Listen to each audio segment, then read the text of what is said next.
Imagine escaping the most heavily guarded death camp on Earth, not by running, not by hiding in the dark, but by driving straight out the front gate.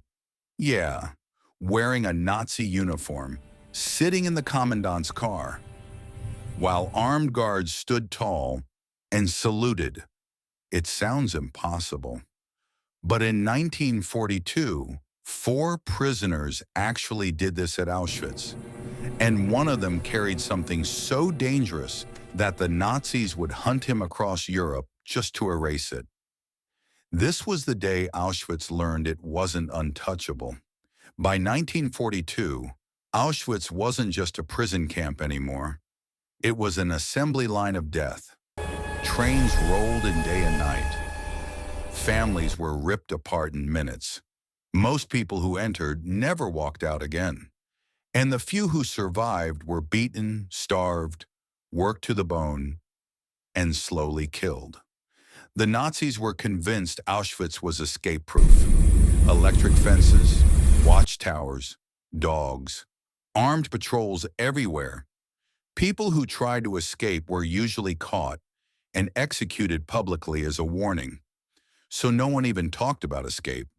No one, except a small group of prisoners who started thinking about something forbidden, not survival, not endurance, escape. One of them was a Polish officer captured early in the war. And here's the insane part: he volunteered to be sent to Auschwitz. On purpose. His goal wasn't to escape, it was to see everything with his own eyes. Inside the camp, he secretly built resistance networks. He smuggled messages, and he wrote down what the Nazis were doing: gas chambers, mass shootings, crematoria running nonstop. Every detail, every number, every horror. And once you know that much, you're already dead. Because if the Nazis discovered what he knew, there would be no second chances. So the mission changed. Now it wasn't just about witnessing evil. It was about getting out alive and telling the world. But think about it. How do you escape Auschwitz? Most prisoners dreamed of slipping through a fence or hiding in a supply wagon. But these men realized something terrifying. There was only one way that actually worked: through the front gate. Put yourself in their place for a second. You're starving. You're watched constantly. One wrong glance, one wrong step, and it's over. And yet, you decide to pull off the boldest deception imaginable. The plan was completely insane, and that's exactly why it worked.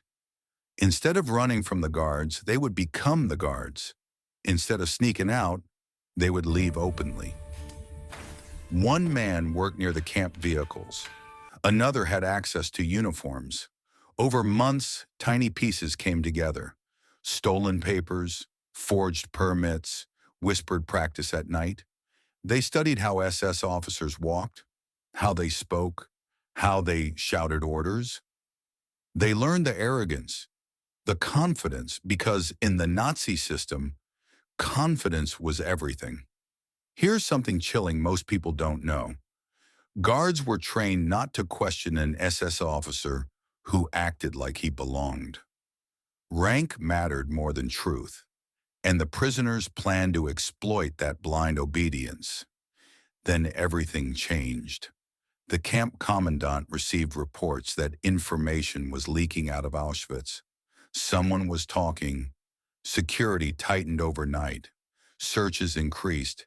Interrogations became brutal. Executions spiked. The clock started ticking.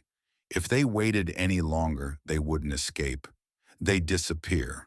So they chose a day, not a chaotic day, not a night, a normal, boring day. And somehow, that made it even more terrifying. It started like any other morning. Roll call, shouting, boots grinding into gravel. Inside a small room, four prisoners put on real SS uniforms, black, crisp, powerful.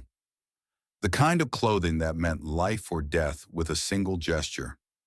One carried official documents with Nazi seals, another carried a loaded pistol, and one carried something far more dangerous than a gun. A handwritten report describing Auschwitz from the inside.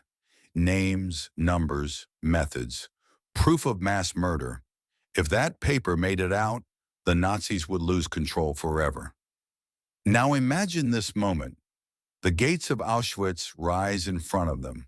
Guards stand stiff at their posts. The Commandant's car rolls forward. The driver doesn't hesitate, doesn't slow down, doesn't look afraid. He leans out the window and snaps an order. Sharp, irritated, exactly like an SS officer who doesn't have time for delays. The guards straighten up. They salute. The gate opens. And just like that, Auschwitz lets them go. No alarms, no gunfire, no chase, just open road. Be honest, would you even believe it? Or would you still be waiting for the bullets? For a brief moment, 4 men were free, and the most feared camp in Nazi Germany had been fooled. That single drive through the front gate proved something powerful. Even the most brutal system in history can crack, and once fear breaks, it never fully goes back together.